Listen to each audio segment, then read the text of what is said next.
Il était une fois un empereur riche et puissant qui vivait dans un château magnifique. Ses sujets menaient une vie paisible et joyeuse. Et la ville où il habitait était pleine de richesses et attirait des visiteurs venus des 4 coins du monde pour y faire des affaires. Mais les soldats du château mouraient d'ennui car il ne se passait jamais la moindre chose dans ce royaume. Et ils n'étaient pas les seuls.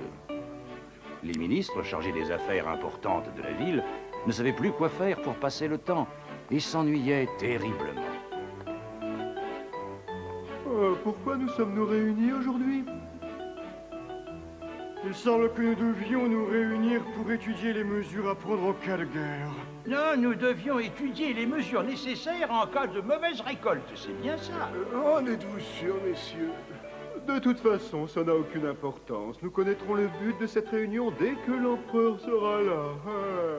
Oh, tu as raison.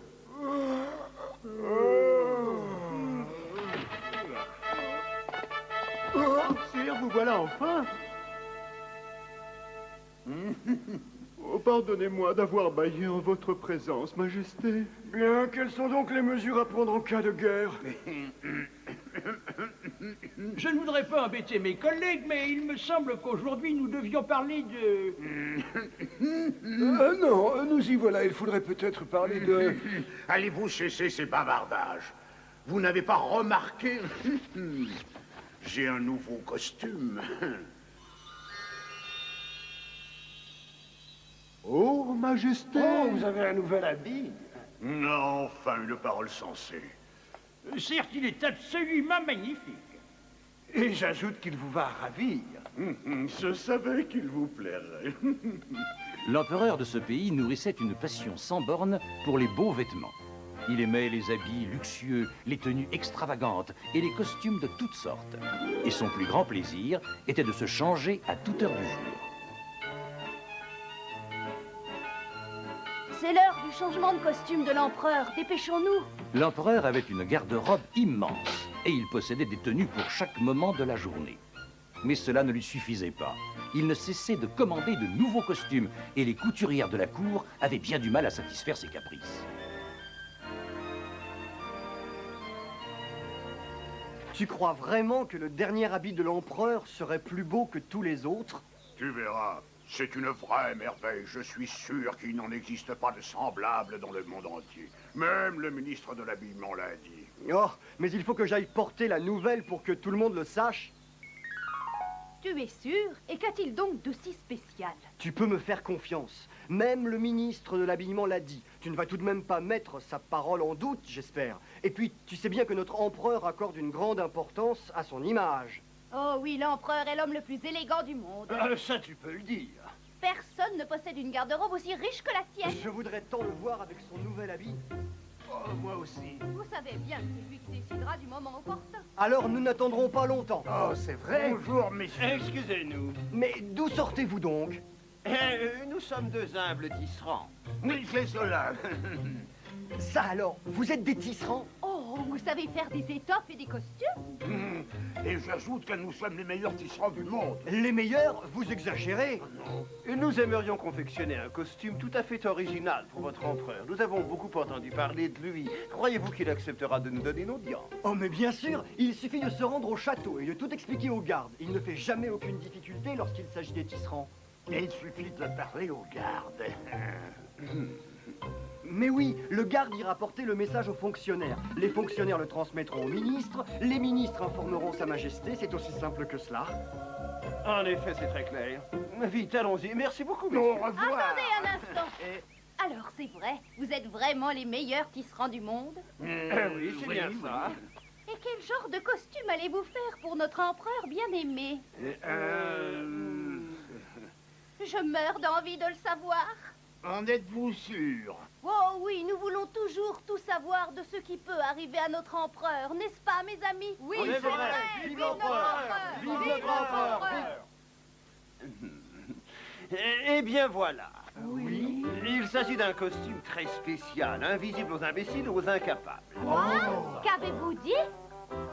Les imbéciles ne verront pas ce costume. Il s'agit d'une étoffe extrêmement précieuse, dont les couleurs et le dessin sont admirables. Mais l'habit fait de cette matière est absolument invisible à ceux qui ne savent pas remplir leur emploi et sont d'une incurable bêtise. Mais qui sont donc ces incapables et imbéciles? Un instant, vous connaissez tous de ces fonctionnaires sans scrupules qui se montrent incapables de remplir correctement leur office et qui ne cessent pourtant pas de se planter. Oh oui, pour sûr. Il y en a tellement. Eh bien, ces gens-là sont des imbéciles et des incapables. Et ils ne pourront même pas apercevoir l'habit de l'empereur. En réalité, les nouveaux venus étaient deux escrocs originaires d'un pays voisin. Ils étaient depuis longtemps passés maîtres dans l'art de tromper les gens afin de leur soutirer de l'argent. Excusez-nous, mon brave. Reste là, que voulez-vous? Eh bien voilà, on nous a conseillé de nous adresser à vous. Bah, hein? Mais oui, au village, on nous a dit... Ah, cesse donc de dire des sottises. Eh bien, nous sommes des tisserands et nous sommes venus jusqu'ici pour confectionner un nouveau costume à votre empereur. Voilà. À ces mots, le garde les conduisit immédiatement auprès de l'empereur, et sa vanité l'emporta sans peine sur sa raison. Quoi, qu'avez-vous dit? Un costume que les incapables ne pourront pas voir? Oui. Un vêtement invisible aux yeux des imbéciles. Un vêtement invisible aux yeux des incapables, c'est bien ça? Oh, je pense que c'est une excellente idée. Ce sera un costume absolument unique. Oh! C'est décidé, je le veux. Je le mettrai à l'occasion du prochain défilé officiel. Oh, Majesté, c'est l'occasion rêvée. Vos sujets seront si heureux de vous admirer dans ce costume extraordinaire. Vous aurez un succès immense. Peut-on savoir pourquoi vous riez? Oh, je vous demande pardon, mais je pensais à tous ces imbéciles qui ne verront pas votre costume. Et de cette façon, nous saurons immédiatement qui sont les imbéciles de ce pays. Oui, et puis, Continuez, qu'alliez-vous dire? il se pourrait qu'il y ait des incapables, non seulement parmi vos sujets, mais aussi dans le château. C'est trop drôle. Peut-être qu'il y en a-t-il parmi mes ministres. Oh, vous deux, écoutez. Oui. Demandez-moi tout ce dont vous aurez besoin pour réaliser ce costume aux propriétés si étranges. Oui, Majesté. En fait, nous aurions besoin d'un endroit tranquille, d'un métier à tisser, du meilleur fil de soie que vous pourrez trouver et de poudre d'or. Mais puisqu'il s'agit d'un costume d'empereur, il nous faudra beaucoup d'or. Vous avez raison, je n'y avais pas songé. Messieurs les ministres, procurez à ces hommes tout ce dont ils ont besoin. Surtout qu'ils ne manquent de rien. Bien, À vos ordres, Majesté. Les deux escrocs furent installés dans une pièce tranquille au sommet de la tour du château. On leur donna un métier à tisser, du fil de soie et beaucoup de poudre d'or. Les deux compères se mirent bientôt au travail, mais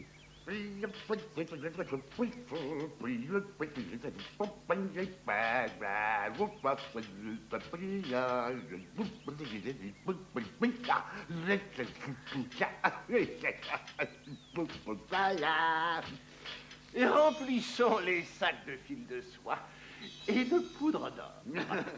Sapristi, je n'aurais jamais cru que ça aurait pu être si facile. Mais c'est vrai, as-tu déjà vu quelqu'un fabriquer un vêtement sans même tisser l'ombre d'un fil de soie? À présent, il ne nous reste plus qu'à faire semblant de tisser et à dire partout que nous travaillons comme des fous. À propos, j'ai un petit creux. Oh, ce sont les tisserands qui appellent. Il faut que j'y aille. Je ne peux pas faire attendre les meilleurs tailleurs du monde. Vous avez appelé, messieurs? Oui, nous avons faim. Pourrais-tu nous apporter quelque chose? Oui, fais bien attention, ne nous apporte pas n'importe quoi. Nous avons l'habitude de la bonne chair, tu m'as compris. Oui, mais... une fois encore, les deux escrocs obtinrent ce qu'ils désiraient. On leur apporta des mets délicats et des liqueurs en abondance.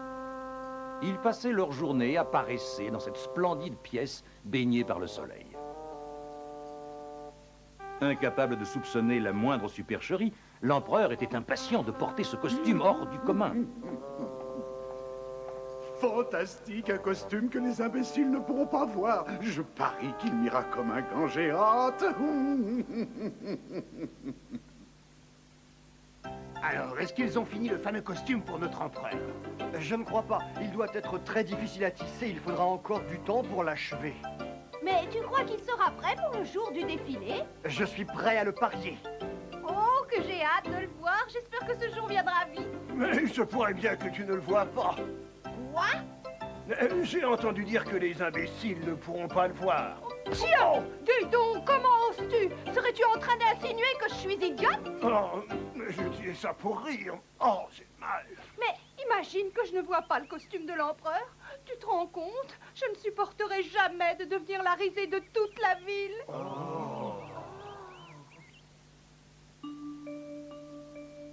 Mais ils mettent tellement de temps. Je meurs d'envie de voir les couleurs qu'ils ont choisies.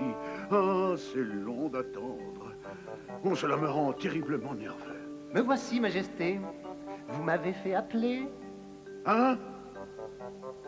Oh oui, va vite voir où ils en sont. Mais pourquoi faut-il que j'aille déranger les tisserands? Et cesse de discuter.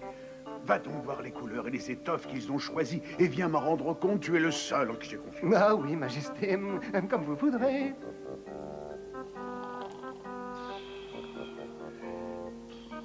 Confier cette besogne à un ministre. L'empereur exagère un peu avec cette histoire de costume. Hein? Invite-toi un peu, quelqu'un approche. Faisons semblant de travailler vite. Entrez. Bonjour, messieurs. Où en est votre travail? Eh bien, vous voyez, nous prenons les mesures pour découper le tissu. Ah, très bien. Fais attention, il faut tenir compte du pli. Voilà. Avec l'ourlet, tu devrais y être. Ah, mais je ne vois rien. Je ne vois même pas l'ombre d'un tissu. Ah, voilà, hein, c'est plutôt réussi. Qu'en penses-tu? Telle étoffe douce et moelleuse. Mais où est donc ce tissu? Je ne vois rien. Ah, et ces couleurs, elles sont proprement divines. Oh non! Serais-je donc un imbécile? Un incapable? Un incurable bon à rien? Oh, je ne pourrai jamais le supporter! Regarde, il ne comprend plus rien. Et à présent, j'ai envie de m'amuser un peu, moi aussi. Alors, que pensez-vous de la disposition de ces rayures rouges et or? C'est absolument magnifique. Mais regardez ce motif, ces trois oiseaux qui volent en tenant une fleur jaune dans leur bec, c'est délicieux, vous ne trouvez pas? Si, c'est très joli. À propos, puisque vous êtes là, monsieur le ministre, puis-je vous demander une faveur? Oh, mais oui, quelle faveur. Eh bien, voyez-vous, nous n'avons pas assez de tissu. Aussi, il nous faudrait davantage de fil de soie et beaucoup de poudre d'or. Oh, mais certainement, je vous ferai apporter ça au plus vite. Monsieur le ministre. Oui, dites-moi. Ah, je suis heureux de voir que vous avez très bon goût. Un ministre incapable n'aurait jamais pu apprécier comme vous les qualités extraordinaires de cette étoffe. Ah oui, c'est bien vrai. Oui. J'apporte une excellente nouvelle, Majesté. Votre habit est absolument magnifique. Vraiment que je suis content. Oui, le motif à rayures rouges et or est une pure merveille. Je n'ai jamais rien vu d'aussi beau, je vous l'assure. Quelle excellente nouvelle. Oui, l'étoffe est à rayures rouges et or. Quelle merveille! Je suis sûre qu'il sera splendide. Le motif serait décoré d'oiseaux en vol qui tiennent une fleur jaune dans le bec. On dit aussi que le ministre a réussi à avoir ce bel habit. Heureusement, sinon il aurait été traité d'incapable et renvoyé du château. Oh! Il m'a fallu des années et des années pour en arriver à cette position si enviée de ministre. Oh! Et si je ne réussissais pas à avoir l'habit de l'empereur, je suis sûr qu'on me chasserait du château, pourvu que non. Entrez. Bonjour. Bonjour. Comme vous le voyez, l'habit de l'empereur est presque fini. Voilà que je ne vois rien. Je le savais. Que pensez-vous de cette splendide veste? Mais je vous en prie, approchez, regardez. Eh bien, vous savez, messieurs... Et regardez-moi ce col. La mode est au grand col rond. Il vous plaît? Oui, et la couleur est très jolie. Je suis ravi qu'elle vous plaise. Voyez-vous, nous avons choisi un verre qui se marie admirablement au teint de l'empereur. Mon Dieu, si je ne réussis pas à m'en sortir, je suis perdu. Et lorsque nous aurons fini la veste... Le costume sera presque entièrement fini. Vous êtes sûr que tout sera fini pour le défilé? Oui, nous en sommes sûrs et certains.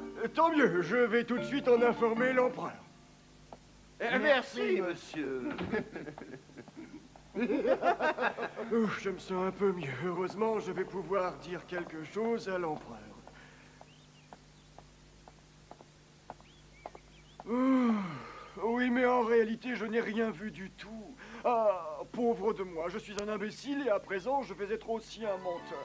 L'empereur envoya tous ses ministres voir où en était son costume. Et chacun lui rapportait une foule de détails, même si en réalité, aucun d'entre eux n'avait rien vu. Enfin, le jour du défilé arriva, et les deux compères, plus désinvoltes que jamais, apportèrent leur chef-d'œuvre à l'empereur. Majesté, nous avons le plaisir de vous annoncer que votre habit est fini. Non. Le voici, il vous plaît, Majesté. Ces rayures rouges et or sont une merveille, n'est-ce pas? Et la couleur, regardez ce vert éclatant. Il est d'un chic incroyable. Oh oui, bien sûr. Alors dites-moi, qu'en pensez-vous, Majesté?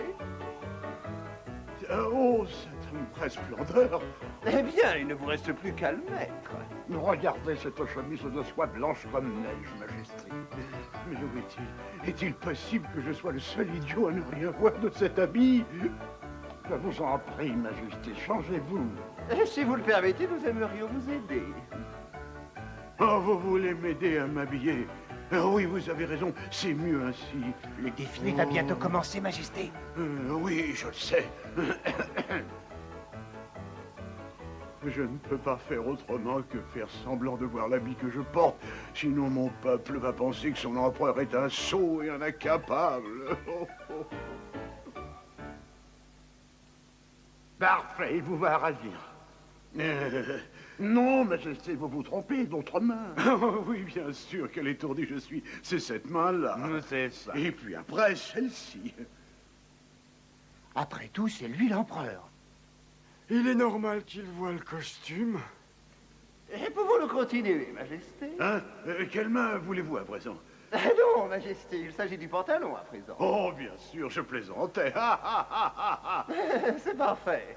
Alors, qu'en pensez-vous? Je trouve qu'il vous va très bien. On n'en a jamais vu de semblable. Non, vraiment, il me va bien. Oui, il vous va comme un gant, Majesté. Messieurs, vous avez fait du très bon travail. Ce fut bientôt le début du défilé. L'empereur, plein de fierté et d'orgueil, fait le tour de la ville avec son bel habit tout neuf.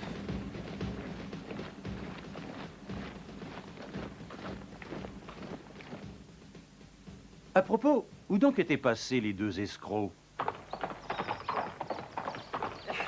Nous avons réussi, tu as vu?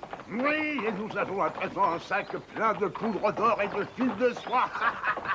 Et maintenant, il faut partir au plus vite. Allez, cours!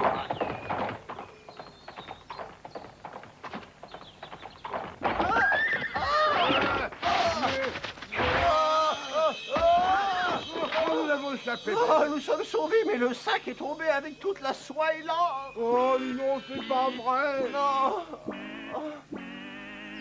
Après tout, ils avaient trompé une ville entière, et c'était une juste punition.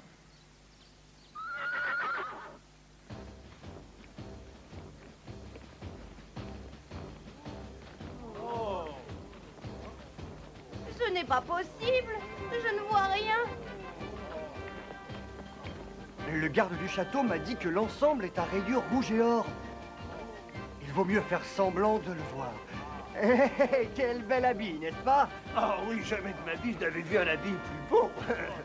L'empereur a vraiment fière allure, ainsi paraît. Ça en valait la peine. Je savais bien que ces deux tisserands étaient des génies. Ils ont vraiment fait du très bon travail. Aucun des habitants de la ville ne voulait passer pour un idiot, et chacun parlait de l'habit de l'empereur comme s'il pouvait le voir. Puis, tout à coup, Mais il est tout nu. Comment se fait-il que vous défiliez tout nu? L'empereur est... Tout nu?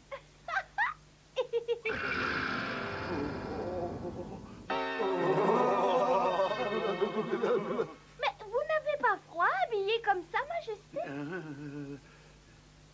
Vous devriez vous couvrir. Oh mon Dieu, c'est bien ce que je craignais. Je suis vraiment tout nu.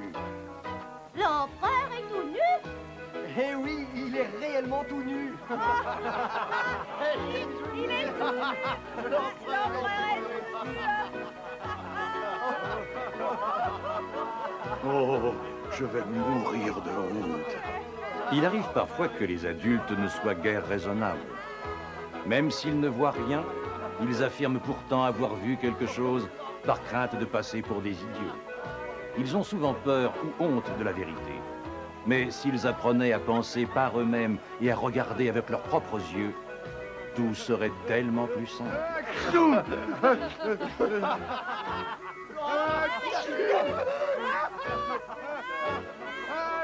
Achou!